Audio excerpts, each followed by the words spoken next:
Yo, what is going on, Headliner Nation? Kyle back with the Fantasy Headliners, feeling really good about today's video because y'all have been asking for this. If you remember, a couple weeks ago, I did a must-have or must-avoid video about first-round running backs. I did that video last year. People loved it. They started asking, can I do it again? I did it. They said, we love it. Can you do wide receivers now?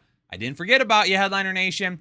Here you are. And because there's really like three main guys that we're talking about in the first round for wide receivers, this one is early round wide receivers. And we're going to talk about 9 wide receivers going in the first and second round if we like their ADP and what it means for us. Now, I'm going to give away a draft guide in this video. If we hit 1,000 likes, tap that like button for me. I'm going to give away a draft guide to somebody in the comments, and make sure you watch, because you're going to have to comment with something specifically, and I'll tell you what that is later on for a chance to win. But if we get 1,000 likes on the video, I'll pick someone to win a draft guide that comments with what I need.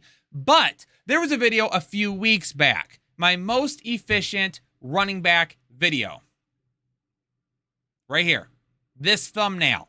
Okay? I told you on that video that if we got to 1,000 likes, that I was going to give away Jake's autographed Nick Chubb jersey. It didn't get to 1,000 likes, but then the next day, he tells you all he's going to give away my plaque, my YouTube plaque, and you all hit 1,000 likes. Listen, that plaque is not as cool as having an autographed Nick Chubb jersey. So after this video is done, I'll link it down in a pinned comment down below that you need to go and get this video likes. Get the likes up on that video. So we need to get 1,000 likes on this video, and we need to get that video to 1,000 likes as well. So after this video is done, go over to that video. If you haven't watched it yet, check it all out. Then hit the like button. If you've already seen it and you didn't hit the like button, make sure you go back and you hit the like button. But we're going to be talking about some must-have or must-avoid wide receivers. But the one thing that you must have is Manscaped. Head over to manscaped.com. Use code word headliners at checkout. You get 20% off and free shipping off of your entire order. So make sure that if you're trying to prep yourself for a little summer fun in the next few weeks, that you do that by getting yourself from manscaped.com. Welcoming our friends back as a sponsor for the second straight year. Or is this the third year we're with Manscaped? I probably should know that, but I don't. It's okay. But we need to hop into it and talk about who are the early round wide receivers that we're taking a look at this year. Well, this trio right here, everybody knows a little something about, right? Right now, Cooper Kupp's ADP sitting at 1.05, Jefferson at 8, Jamar Chase at number 9. So these three guys have been the talk of the first round basically all off season long, right? Well, where should we be drafting them? Is Kupp worthy of the 1.05? Is Jefferson or Chase worthy of the 8 or 9? We're going to discuss that a little bit more here in just a moment. But 2 other wide receivers are starting to creep up in ADP. A little bit earlier in the offseason, these guys were second round ADP. But here recently, Davante Adams and Stephon Diggs have both crept into the first round, with Davante Adams coming in at a 1.11 and Stephon Diggs coming in at the 1.12. Then Deebo going shortly after those guys, and mid-second round, early to mid-second round areas where Deebo's coming off the board right now. So interesting to see these wide receivers making their way into the first round. And then the wide receivers that are kind of in that mid to late for second round right now.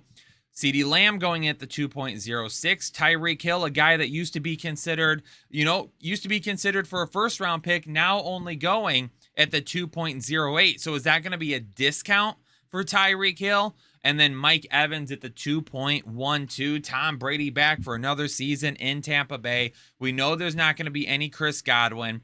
What's that mean for Mike Evans? So we're going to go through and we're going to break all these guys down ADP by ADP. And what this means is that when we get into this video, okay, this isn't necessarily me saying that I'm avoiding this player altogether. This is me saying that at that ADP, there is somebody else that I would rather draft. So maybe this is a guy that, yeah, absolutely, I would love to get this guy, but maybe I'd like to have him a few picks later. And that all starts with Cooper Kupp. Because at the 1.05, I'm kind of passing on Cooper Kupp right now. And again, I'm not passing on Cooper Kupp completely because I love Cooper Kupp. Dude is an absolute beast. But as of right now, and actually, since I put the ADP out there, did he move up? No, he's still at the 5. Okay, perfect. I looked at this for a second. I thought it said he was at 4, and I was like, oh, the ADP has changed in the last 12 hours. But no, it's not. So he's at the 1.05. Listen, I don't mind Cooper Kupp if I can get him a few picks later. At the 1.05, I'm still wanting to hammer the running back position, because by the time a pick gets back to me in the second round, those elite running backs are not going to be there. Now, there's going to be some good options, but there's not going to be that elite guy that I hope can carry my team. Whereas in the middle of the second round, as we just saw a minute ago, there are some wide receivers that I feel like you could pick up as your wide receiver 1, and you'll end up doing just fine. So when there's a guy like Dalvin Cook, Najee Harris, Joe Mixon, guys that are going right behind Cooper Kupp, at the 1.05, I'd rather spin that pick and grab one of these guys. Or maybe if someone took Dalvin Cook early, maybe Derrick Henry's there. Maybe Christian McCaffrey falls to the 1.05. There's probably going to be some risk-adverse people that are like, no, I'm not going. I would not go Christian McCaffrey over Cooper Kupp at the 1.05. I would, because I want that running back. I want that guy. So for me at the 1.05, it's just a little too early. It's just a little bit too early. Now, if he were to be going back where Justin Jefferson or Jamar Chase are going, I would be on board with that, because actually I'm on board with both Justin Jefferson and Jamar Chase at the 1.08 and the 1.09, because by that time, you are probably going to see a majority of these guys gone. In fact, really the only guy that's kind of hanging around there at the running back position is Joe Mixon. Joe Mixon's ADP right now puts him at 10. So if I were sitting there and all of those running backs except Joe Mixon are off the board, I would still be enticed by Justin Jefferson or Jamar Chase and hope maybe that Joe Mixon can make it to the beginning of the second. Or if he doesn't make it to the beginning of the second, my hope is that Nick Chubb will be there. So if you decided that, yes, I want to use a late round pick on a Justin Jefferson, on a Jamar Chase, heck, if Cooper Kupp were to fall back into this area and you wanted to use a first-round pick on him, in this area, I'm fine with it, because there is a guy like Nick Chubb at the beginning of the second. Maybe Joe Mixon does fall a little bit into that second round. You could get a DeAndre Swift there if you really wanted a DeAndre Swift. There's going to be a few guys that I would like to target. Heck, even like a guy like Leonard Fournette, depending on where you're drafting, his ADP puts him a little bit more towards the beginning of the third. But if you're drafting right here, you're going to miss out on him. You're probably not going to be able to get him in the early third. So even if you were right here, you could go Kupp, Jefferson, Chase. And if you really love Leonard Fournette, you could bounce early and you could grab him at the beginning of the second round. If Nick Chubb, Joe Mixon, all those guys are gone already, and you want to make sure you have that stability there at the running back position. So that's why I'm okay with these guys. And Justin Jefferson, Justin Jefferson and Jamar Chase are well worth it. I mean, last season, Jamar Chase averaged 18 yards per reception. Since the year 2000, that is the 12th highest yards per reception for a full season among wide receivers. Again, since 2000, over the last 12 years. Well, 11 years technically, but that's the 12th highest yards per reception for a wide receiver. In fact, if you take his 18 yards per reception and his 13 touchdowns, there is only 3 other wide receivers since 2000 to average 18 or more yards per reception and score double-digit touchdowns. Jordy Nelson, Randy Moss, and this name, Brandon Lloyd. Brandon Lloyd are the only wide receivers to score double-digit touchdowns and have 18 or more yards per reception. So Jamar Chase's rookie season wasn't just good, it was absolutely historical. And speaking of historical, Justin Jefferson, I mean, just the season before in his rookie year, put up an absolute banger of a season, right? I mean, Justin Jefferson has been a beast since coming into the league. In fact, Justin Jefferson has been so good that if you take his first 2 years in the league, they're much better than the last 3 years for most wide receivers. His first 2 years in the league, Justin Jefferson has 3,016 receiving yards. That is 14th most over the last 3 seasons. That's right. With one less season, Justin Jefferson has more receiving yards than Mike Williams, Allen Robinson, Brandon Cooks, Deontay Johnson, Robert Woods, Julio Jones, Deebo, Marvin Jones, Jarvis Landry, Calvin Ridley, Devontae Parker. I mean, lots of guys. Lots of guys. And that's without that extra season being in there. Justin Jefferson is off to an historical start to his career. In fact, if you take a look at the top 15 wide receivers in terms of receiving yards over the last 3 seasons, Justin Jefferson is one of only 2 wide receivers to average 90 or more receiving yards per game.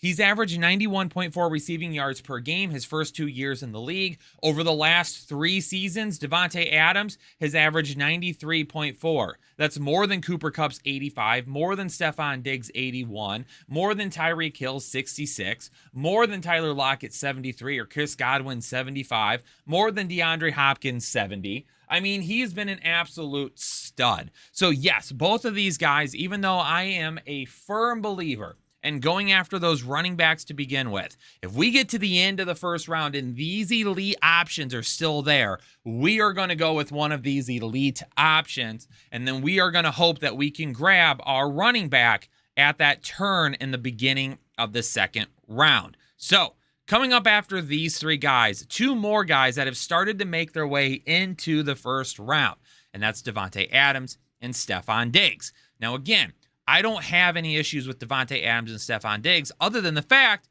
I'd rather draft them in the second round, or at least take the risk that they would be there. Because for me, again, we get to that back half of the first round. If I'm not grabbing one of those elite options, I am going to want to grab a running back. I want that running back. Davante Adams, for me, absolutely could have an amazing, amazing season. But the big difference, not only just in quarterback, right? Because the biggest argument with Davante Adams has been the quarterback. He's going from Aaron Rodgers to Derek Carr. But not only that, you've got to understand that Davante Adams has more weapons around him right now than he has had in quite some time. Now, when he first came into the league, he had guys on his team like a Jordy Nelson, right? Randall Cobb, the first time through, was on the team. So he's had guys around him since he's come into the league. Back when he first came into the league, don't forget, he didn't have his first 1,000-yard receiving season until 2018. He's been in the league since 2014.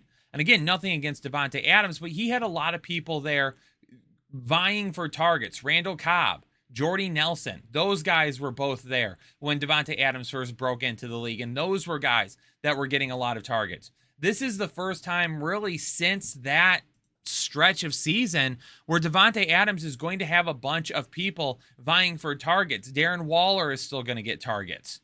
I mean, you can't forget about Darren Waller, balls to the Waller. Hunter Renfrow coming off a fantastic season. Can't forget about him.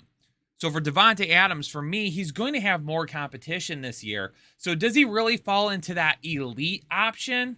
For me, not elite. Very, very good. He's kind of that tier 2 for me. Kupp, Jefferson, Chase are in tier 1, and then Adams kind of leads off that tier 2.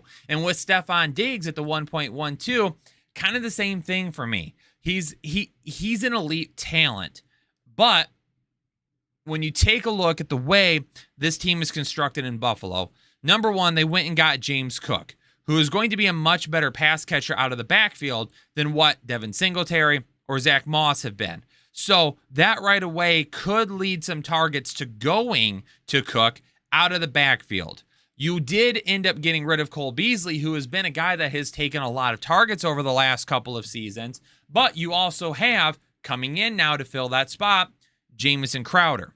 Does Gabriel Davis on the other side, does he put together a full season? He had some good stretches last year, some good games last year, but he didn't really put together an entire season that you would take a look at and say, oh yeah, I want that. You still have Dawson Knox at tight end. And oh, by the way, they brought in O.J. Howard. So do we see some more 2 tight end sets? So Stephon Diggs is still going to be a lock for me to bring in over 100 targets, to close in on 100 receptions, to be in that area. But do we see the yardage go down a little bit? Do we see that kind of maybe work its way down? If he doesn't have to be the big play option, if that's Gabe Davis, does that maybe come down a little bit? Do we see maybe, an issue for touchdowns? Now that we see Dawson Knox being a really good red zone threat, do we maybe see some of those red zone targets start to dissipate? So again, no, I'm not passing on Stefon Diggs. Just here at the 1.12, I'm probably going to run the risk of saying, hey, I would rather grab a running back first. Or, if you're at the 1.12 and Nick Chubb and Stefon Diggs are still there and you take Diggs and Chubb or Chubb and Diggs, it doesn't really matter to me. If you're a really big running back heavy guy and you're like, well, I'm going to go Chubb and DeAndre Swift, or maybe if Mixon's still there, go and Mixon and Chubb or something along those lines, that I get, that I understand. For me, though, I want to grab that running back, especially if, again, I'm kind of maybe coming into that turn where that running back is already gone. So maybe another situation is, hey, that running back that you've been chasing, maybe this has been a really big running back heavy team. So I'm at the 1.11. I'm going to grab maybe, hey, I want Leonard Fournette. So maybe I do move early on a Leonard Fournette. Maybe you're a big Saquon Barkley fan and you're like, hey, his ADP is the end of the second round. I know he's not going to be there. I need to grab him right now. You take Saquon Barkley, then you wait, and then maybe you get your choice of Adams or Diggs, whatever you want. That's why I'm kind of playing it through. So for these guys, they're not like an actual X for me. It's just kind of how your draft has played out so far and what your league mates may or may not do with the picks there in front of you. But again, at the 1.12, if he's there and there's still a couple of running backs to choose from, you're taking probably Diggs and best choice at running back. If Adams is there, you're probably taking Adams and then best choice at running back at the beginning of the second round. So those aren't really X's for me. They're more along the lines of question marks. Where are those guys going to be at? Who's going to be showing up there when we get there? Deebo Samuel at the 2.05. I'm going to go ahead and mark that one as yes, because again, they're in that second round. We're kind of getting into an area of, is Alvin Kamara available? Is Javonte Williams available? Is DeAndre Swift available? For me, depending on what I did with that middle first round pick, all right, if you're drafting at the 2.05, again, you had that mid pick in the first round. If you already went with one of the rock solid, I almost said rock hard, probably would have been a weird way to express that, but one of those rock solid running backs at that foundation there at the beginning, Deebo Samuel at the 2.05 to help stay balanced is absolutely okay. Because then when you get into that third round area, again, that's where Barkley could fall to. That's where a Leonard Fournette could fall to. Zeke Elliott is going to be in that area. If you're really a big Cam Akers fan, he could end up being in that area as well. So now you've got yourself a wide receiver 1 in the second round, and now you can get a really solid running back 2 in the third round. So kind of that balanced option where you go running back, wide receiver, running back would be a good fit this year. Again, if you're in that, if you're getting one of those shots at Kupp, Jefferson, or Chase, a wide receiver, running back could be a good shot for you this year. Kind of that balanced approach where we're using a running back, wide receiver approach to begin our drafts. But Deebo Samuel, a lot of people have talked about, that he doesn't want to be used the same. There's a difference between being used the same and being used exactly like he was last year. And by that, I mean, before last season, I did a bounce back candidate video on Deebo Samuel. And I said to everybody that he is a guy that I want in my drafts. I think he, based on the numbers, based on the stats I broke down, he is a guy that's absolutely incredible after the catch. He picks up a lot of those second chance yards. He makes people miss. He bowls people over. And because of that, and the way that he's utilized in that offense, I think he could be fantastic this season. So will he be continued to use like that? Yes, they are going to continue to use him in that type of a sense because he is that type of a guy that can take a screen pass, that can take a swing route, that can catch a ball over the middle or a nice curl, something along those lines, a little out route from the slot. Those are the things that Deebo Samuel does very, very well. That they won't stop. Are they going to stop handing the ball off to him in the backfield like he's an actual running back? Yeah, that might not happen as much anymore. But in the second round, for a guy that, even if you take away some of those rushing touchdowns that we saw last year, and maybe he only gets a couple, or maybe he doesn't get any rushing touchdowns, and we just add those rushing touchdowns, maybe he gets more shots receiving touchdowns, that's perfect. that still returns that 2.05 value. So will he be used the same exact way? And I'm doing air quotes right now. No, but he will still be utilized in the same way that he has been in this offense before. And I think it's very, very, very important for you all to differentiate that, because I think there's a lot of you out there that are not, and it's automatically leading you to avoid Deebo Samuel. At the 2.6 with CeeDee Lamb, I'm kind of passing on Lamb right now because I'd rather have him in the third round. That's really not happening. I love CeeDee Lamb. The talent is there, but I don't like the way that he is utilized in that Dallas offense. If you take a look at the numbers, his efficiency the last couple of years is not really what you would expect. And the reason for that is because CeeDee Lamb, they've been using him more as just that traditional outside receiver. CeeDee Lamb, to me, is a dynamic playmaker that needs to be moved all around the offensive scheme. In fact, if you could get him in the slot a little bit more often, Dallas, I would really appreciate that, because he has everything to be that explosive route runner, separator, right there, right off the line, that could make him a guy that if you get him the ball 5 to 10 yards, 10 to 15 yards away from the line of scrimmage over the middle of the field, where he's not necessarily in a one-on-one situation with somebody on the outside, he's athletic enough and he is dynamic enough to make a lot happen after the play. But now that Amari Cooper, when Amari Cooper and Michael Gallup were there, this was the perfect time to stick CeeDee Lamb in the slot as much as possible, because that's where he was going to be really, really good. But they just didn't do it as much as I would have liked to, or they didn't run the type of routes over the middle of the field that I thought would have been the best for him to show off or showcase that explosiveness. But now that Amari Cooper is gone, and now that Michael Gallup is still coming back from an injury, there's a bigger chance that we see CeeDee Lamb on the outside even more, and now we're probably going to see him against that cornerback one coverage every single week. So some of that efficiency might not get better. And they're talking about a couple of younger guys from this team. Dalton Schultz is still there. Tony Pollard. Michael Gallup will be back at some point in time. So I just don't know if CeeDee Lamb is going to reach the type of numbers that we would like to see. Right here at this 2.06, I'd rather just go with the running back. Especially if I got one of these wide receivers in the first round, I'd rather go with the running back here at the 2.06 over CeeDee Lamb. What about the new man in Miami, Tyreek Hill, coming in at the 2.08? Honestly, at 2.08, I kind of skipping on Tyreek Hill right now. Why? Because I'd rather invest in Jaylen Waddle later on. So Tyreek Hill, here's the thing, and here's something that I want to try and squash right away. People say that they don't want to be invested in Tyreek Hill because they don't think Tua can go down the field. But that's not what Tyreek Hill does. Sure, he has big plays. He's known as one of the big play threats in all of football. It's what we've seen in that Kansas City offense for years now with Tyreek Hill. But there's a difference between being a big play wide receiver and being a guy who is just a deep threat. And he's not one of those guys that's considered a deep threat. I mean, on targets that are 20 or more yards down the field, Tyreek Hill only had 28 last season, which was tied for 11th with Deontay Johnson. It's not a whole lot. He had only 11 receptions down, or 20 yards or more down the field last year. On targets, 20 or more yards down the field. On targets, 20 or more yards down the field. He only had 11 receptions on those targets. That was tied with CeeDee Lamb, Mike Williams, Terry McLaurin for 12th overall. So he's not a guy that is doing that. He is not a guy where year after year he's a big play threat because he's a field stretcher. He's a big play threat because he can be thrown to anywhere on the field and he can take it to the house.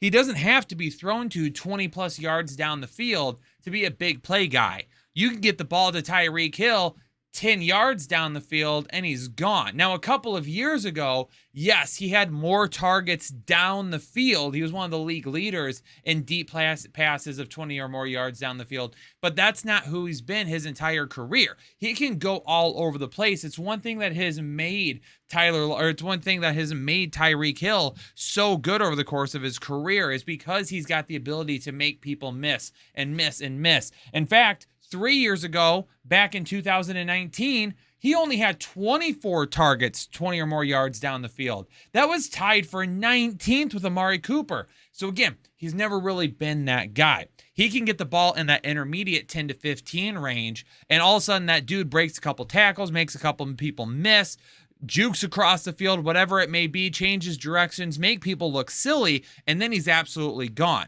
So I'm not skipping on Tyreek Hill because he's a guy that I don't believe can win down the field with Tua. He's just a guy that I believe Jaylen Waddle is very, very similar, and I can get later. So if I can get similar value, and I can get it later on, and I can get a different wide receiver, which we'll talk about in a second, or I can get a running back, I'm probably going to do that. Because I can get Jaylen Waddle in the 40 range. In the 40 range. Jaylen Waddle's the wide receiver 14 right now, being taken 40th overall. If I can get him a couple of rounds later, I would rather have that than taking Tyreek Hill here, because they're going to essentially really be the same guy. And Jaylen Waddle has a year with Tua now at this point. Oh, and they played together at Bama. So they have that experience, and they have that connection, and they have that rapport built in already. Tyreek Hill is going to be good. I'm not saying don't draft him. I'm just saying if I can get Jaylen Waddle a couple of rounds later, and I believe he's going to offer me similar production, then let's not spend it on Tyreek Hill here and then go get Jaylen Waddle and focus on running back or wide receiver here. Because someone that I'd rather have here at the end of the second round would be Mike Evans. And it's one of the reasons why I would skip on CeeDee Lamb and skip on Hill at the 6 and the 8, because I'd be willing to take Mike Evans earlier in the draft, earlier in that second round, much earlier. I absolutely love Mike Evans this year. Is it weird to say he's under the radar? Like, that doesn't seem right. That doesn't seem right. It doesn't seem right to say Mike Evans is under the radar. But that's what it feels like consistently on a year after year after year basis. I mean, this is a guy that is the first player in NFL history, history, to have 8 years to start your career with 1,000 receiving yards. 1,000 receiving yards for 8 straight seasons to start your career. And people do not talk about Mike Evans as being one of the elite playmakers in all of football. And it's weird to me. It's weird to me that we don't. Why don't we? Why can't we talk about him as one of those elite playmakers? Is it because they had a bunch of weapons there? Well, who do they have there now? I mean, is Russell Gage really going to take away from Mike Evans? Is Cameron Brate really going to take away from Mike Evans? In fact, 2 of the bigger red zone targets, or 2 of the bigger guys that you could look at in the red zone, Rob Gronkowski and O.J. Howard, they're gone.